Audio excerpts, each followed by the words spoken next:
দেখাবো কিভাবে অ্যাডভার্ব ফ্রেজকে আমরা আইডেন্টিফাই করব। অ্যাডভার্ব মূলত আমরা জানি ভার্ব সম্পর্কে কিছু বলে। তো মূলত ভার্বকে কখন, কেন, কিভাবে, এই এই প্রশ্নগুলো করলে যে আনসারটা আসবে সেটাই হচ্ছে অ্যাডভার্ব ফ্রেজ। তবে বাক্যটা দেখা, একটা বাক্য দেখা, the little boy speaks with sweet voice. With sweet voice, the little boy, ছোট ছেলেটি মিষ্টি কণ্ঠে কথা বলে। তাহলে উইথ সুইট ভয়েস এটা হচ্ছে একটা ফ্রেজ। কি ফ্রেজ?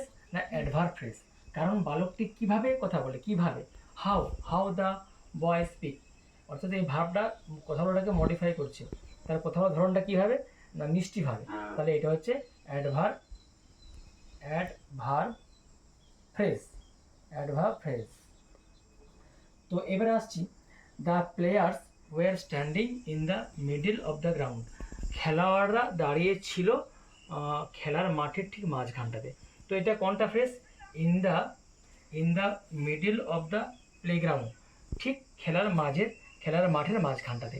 তাহলে দ্য প্লেয়ার্স ওয়ার স্ট্যান্ডিং এটা হচ্ছে একটা ক্লজ, আর এটা হচ্ছে ফ্রেজ। কেন আগে বলছি ফ্রেজ, কিন্তু কি ফ্রেজ? এটা হচ্ছে অ্যাডভার্ব ফ্রেজ। কেন? তাহলে স্ট্যান্ডিং, কোথায় স্ট্যান্ডিং রয়েছে? এখানে ভার্ব হচ্ছে standing. Where they are standing? They are standing in the middle of the playground, অর্থাৎ তারা মাঠের মাঝখানে দাঁড়িয়ে আছে। অর্থাৎ এই দাঁড়িয়ে থাকার স্থানটা কোথায়? মাঠের মাঝখানে। অর্থাৎ এখানে হোয়ার দিয়ে প্রশ্ন করছি স্ট্যান্ডিংকে। Where they are where they standing? They are standing in the playground, in the middle of the playground, অর্থাৎ তাদের স্ট্যান্ডিং করার স্থানটা হচ্ছে খেলার মাঠের ঠিক মাঝখানে। এভাবে আমরা অ্যাডভার্ব ক্লজটাকে আইডেন্টিফাই করতে পারবো।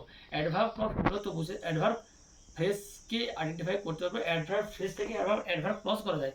এটা অ্যাডভার্ব ফ্রেজ, কেন? এখানে ফাইনাইট ভার্ব নেই আর সাবজেক্ট নেই, that is why it is adverb phrase.